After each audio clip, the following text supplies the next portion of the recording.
ഏവർക്കും നമസ്കാരം. ഏപ്രിൽ 14 അഥവാ മേടം 1. നാം കേരളീയരും ലോകം എമ്പാടുമുള്ള മലയാളികളും കണ്ണനെ കണികണ്ട് കൈനീട്ടം നൽകി വിഷു ആഘോഷിക്കുന്ന ഈ ദിനത്തിൽ നവഗ്രഹങ്ങളിലെ രാജാവിന്റെ പദവി വഹിക്കുന്ന സൂര്യൻ മേടരാശിയിൽ പ്രവേശിക്കുന്നു. തുടർന്ന് ഒരു മാസക്കാലം, അതായത് മെയ് മാസം 14 തീയതി വരെയും സൂര്യൻ മേടരാശിയിൽ സഞ്ചരിക്കുന്നു. ഈ മാസത്തിൽ 2 പ്രധാന സവിശേഷതകൾ ഉണ്ട്. ഒന്ന്, സൂര്യൻ തന്റെ ഉച്ചരാശിയായ മേടത്തിൽ ഈ മാസം സഞ്ചരിക്കുന്നു. രണ്ടാമത്തെ സവിശേഷത, കഴിഞ്ഞ ഒരു വർഷമായി ഇടവരാശിയിൽ സഞ്ചരിച്ചു വരുന്ന സർവേശ്വരകാരകനായ വ്യാഴത്തിന്റെ രാശിമാറ്റം തന്നെയാണ്.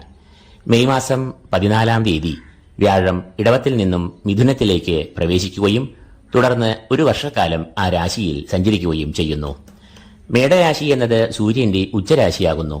തൽഫലമായി മേടരാശിയിൽ പ്രവേശിക്കുന്ന സൂര്യൻ അതിബലവാനും സന്തുഷ്ടനും ആകുന്നു.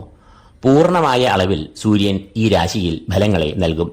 12 രാശിക്കാർക്കും ഈ മേടമാസം ജീവിതത്തിൽ നൽകാവുന്ന അനുഭവങ്ങൾ അഥവാ ഫലങ്ങൾ എന്തെല്ലാമാകുമെന്ന് നമുക്ക് പരിശോധിക്കാം. അതിനു മുന്നോടിയായി മേടമാസത്തെ ഗ്രഹങ്ങളുടെ സഞ്ചാരം നമുക്കൊന്ന് പരിശോധിക്കാം. സൂര്യൻ ഏപ്രിൽ മാസം 14 തീയതി മുതൽ മെയ് 14 വരെയും തന്റെ ഉച്ചരാശിയായ മേടരാശിയിൽ സഞ്ചരിക്കുന്നു. കുജൻ അഥവാ ചൊവ്വ തന്റെ നീചരാശിയായ കർക്കടകത്തിലാണ് ഈ മാസം സഞ്ചരിക്കുക. ബുധൻ നിലവിൽ മീനരാശിയിൽ സഞ്ചരിക്കുന്നു. എന്നാൽ മെയ് 7 തീയതി മുതൽ മേടരാശിയിൽ പ്രവേശിച്ച് സൂര്യന്റെ കൂടെ സഞ്ചരിക്കുന്നതാണ്. വ്യാഴം മെയ് 13 വരെയും ഇടവരാശിയിൽ സഞ്ചരിക്കുന്നു. എന്നാൽ തുടർന്ന് 14 തീയതി വ്യാഴം മിഥുനത്തിൽ പ്രവേശിക്കുകയും തുടർന്ന് ഒരു വർഷക്കാലം വ്യാഴം ഈ രാശിയിൽ സഞ്ചരിക്കുകയും ചെയ്യുന്നു. ശുക്രൻ തന്റെ ഉച്ചരാശിയായ മീനത്തിലാണ് ഈ മാസം സഞ്ചരിക്കുക. ശനി മീനരാശിയിൽ സഞ്ചരിക്കുവാൻ തുടങ്ങിയിരിക്കുന്നു.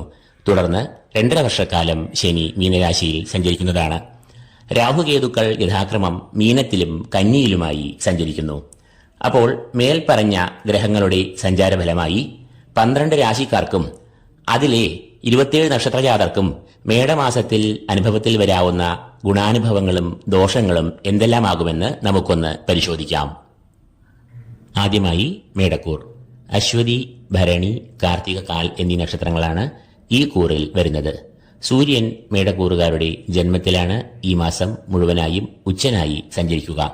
ജന്മരാശിയിൽ ഉച്ചനായി സഞ്ചരിക്കുന്ന സൂര്യൻ ഈ കൂറുകാർക്ക് വളരെയധികം ഗുണാനുഭവങ്ങളെ ഈ മാസം നൽകും. സൂര്യൻ എന്നത് മേടക്കൂറുകാരുടെ 5ാം ഭാവാധിപൻ ആകുന്നു. 5ാം ഭാവം അറിയപ്പെടുന്നത് സന്താനഭാവം എന്നാണ്. എങ്കിലും ബുദ്ധി, ഓർമ്മ, വിദ്യാഭ്യാസം, പഠനം, ഓഹരി വിപണി, ഉപാസനാമൂർത്തികൾ എന്നിവരെയെല്ലാം സൂചിപ്പിക്കുന്നതും ഇതേ ഭാവം കൊണ്ട് തന്നെയാണ്. ഈ 5ാം ഭാവാധിപൻ ഉച്ചനാകുമ്പോൾ അത് സന്താനങ്ങൾക്ക് പുരോഗതി, വിദ്യാപുരോഗതി, സന്താനങ്ങൾക്ക് ക്ഷേമം, ഭാഗ്യം, നേട്ടങ്ങൾ എന്നിവയെ നൽകും.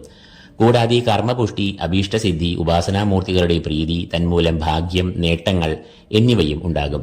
5ാം ഭാവാധിപൻ ഉച്ചനാകുമ്പോൾ അത് നല്ല ആശയങ്ങൾ, തന്മൂലം ശരിയായ തീരുമാനങ്ങൾ, ആ തീരുമാനങ്ങൾ ലക്ഷ്യപ്രാപ്തിയിൽ എത്തുക, വിജയം, ഓഹരി വിപണി, ബിസിനസ് എന്നിവയിൽ അഭിവൃദ്ധി, വിദേശത്ത് തൊഴിൽ എന്നിവയെല്ലാം ഈ സമയത്ത് വന്നുചേരാവുന്ന ഗുണാനുഭവങ്ങൾ ആണ്. പൊതുവെ ആത്മവിശ്വാസവും ഊർജവും ഈ സമയത്ത് അധികരിക്കും.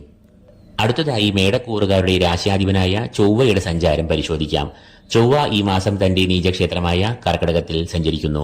അതായത് മേടക്കൂറുകാരുടെ കുടുംബം, മാതാവ്, ബന്ധുമിത്രാദികൾ എന്നിവയെ എല്ലാം കുറിക്കുന്ന 4ാം ഭാവത്തിലാണ് ചൊവ്വ സഞ്ചരിക്കുക. ചൊവ്വ 4ാം ഭാവത്തിൽ കൂടി സഞ്ചരിക്കുന്നത് പ്രതികൂലമായ ഫലങ്ങളെ നൽകും. ദുർജന സംസർഗം, രോഗദുരിതങ്ങൾ, ശാരീരികവും മാനസികവുമായ ക്ലേശങ്ങൾ എന്നിവയെല്ലാം ചൊവ്വ ഉണ്ടാക്കാം.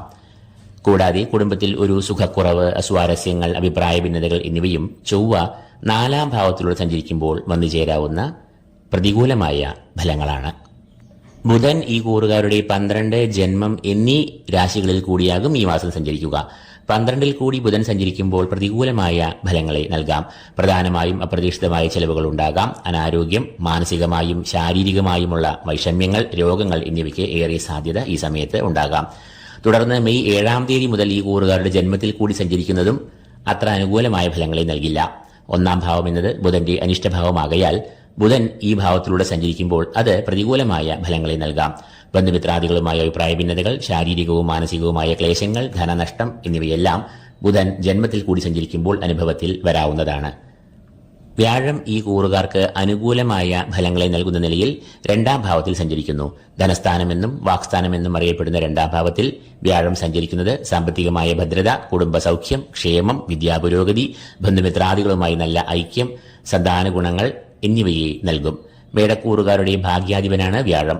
ആ വ്യാഴം ഇഷ്ടഭാവത്തിൽ സഞ്ചരിക്കുമ്പോൾ ഈശ്വരകടാക്ഷം, ഭാഗ്യം എന്നിവ ഇവർക്ക് വന്നുചേരും. ശുക്രൻ ഈ കൂറുകാരുടെ 12ാം ഭാവത്തിൽ ഈ മാസം ഉച്ചനായി സഞ്ചരിക്കുന്നു. 12ാം ഭാവം അറിയപ്പെടുന്നത് ചെലവുകളുടെ ഭാവം, ധനനഷ്ടങ്ങളുടെ ഭാവം എന്നെല്ലാമാണ്. പൊതുവെ മറ്റെല്ലാ ഗ്രഹങ്ങളും ഈ ഭാവത്തിൽ സഞ്ചരിക്കുന്നത് ദോഷകരമാണ്. എങ്കിലും ശുക്രൻ ഈ ഭാവത്തിൽ അനുകൂലമായ ഫലങ്ങളെ നൽകും. ശുക്രൻ 12ാം ഭാവത്തിൽ സഞ്ചരിക്കുമ്പോൾ ചെലവുകൾ നന്നേ കുറയും. കൂടാതെ ധനാഗമം, വിദേശത്ത് ജോലി, വിദേശത്തുനിന്നുള്ള വരുമാനം, കാര്യവിജയം എന്നിവയെല്ലാം ഈ സമയത്ത് ഉണ്ടാകും. ശനി ഈ കൂറുകാരുടെ അനിഷ്ടഭാവമായ 12ാം ഭാവത്തിൽ സഞ്ചരിക്കുന്നു. 12ൽ സഞ്ചരിക്കുന്ന ശനി ധനവ്യയം, ധനക്ലേശം, സാമ്പത്തികമായ പ്രതിസന്ധികൾ, ധനക്ലേശം, ധനനഷ്ടം എന്നിവയെ എല്ലാം ഉണ്ടാക്കാം. അതുകൊണ്ട് തന്നെ സാമ്പത്തികമായി നല്ല കരുതൽ, അച്ചടക്കം എന്നിവ ഈ കൂറുകാർ പുലർത്തേണ്ടതുണ്ട്. വലിയ അളവിൽ ധനം നിക്ഷേപിച്ചുകൊണ്ടുള്ള സംരംഭങ്ങൾ, ബിസിനസ് എന്നിവയിൽ ഏർപ്പെടുമ്പോൾ വളരെ കരുതൽ ഈ കൂറുകാർ പുലർത്തേണ്ടതുണ്ട്. അല്ലെങ്കിൽ അത് കനത്ത നഷ്ടത്തിലേക്ക് നയിക്കാം. കൂടാതെ ആരോഗ്യകാര്യങ്ങളിലും ഒരു ശ്രദ്ധ ഈ കൂറുകാർ പുലർത്തുക. അപ്പോൾ സൂര്യൻ, വ്യാഴം, ശുക്രൻ എന്നിവർ ഈ കൂറുകാർക്ക് വളരെ അനുകൂലമായ ഫലങ്ങളെ ഈ മാസം നൽകുന്നു. എന്നാൽ അതേസമയം രാശ്യാധിപനായ ചൊവ്വ, ബുധൻ, ശനി എന്നിവർ അനിഷ്ടഭാവങ്ങളിൽ സഞ്ചരിക്കുന്നു എന്നതിനാൽ പ്രതികൂലരായും ഭവിക്കുന്നു.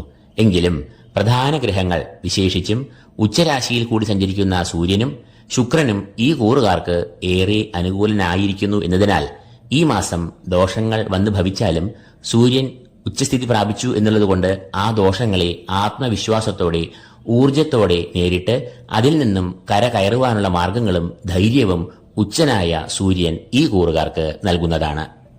ഈ വീഡിയോ നിങ്ങൾക്ക് പ്രയോജനകരമായി തോന്നിയാൽ ലൈക്ക് ചെയ്യുക. കൂടാതെ ഈ വീഡിയോ നിങ്ങൾ നിങ്ങളുടെ പ്രിയപ്പെട്ടവരുമായി ഷെയർ ചെയ്യുക. ഈ ചാനൽ സബ്സ്ക്രൈബ് ചെയ്യാത്തവർ സബ്സ്ക്രൈബ് ചെയ്യുക. ഏവർക്കും വിഷു ആശംസകൾ നേർന്നുകൊണ്ട് നിർത്തുന്നു. നന്ദി, നമസ്കാരം.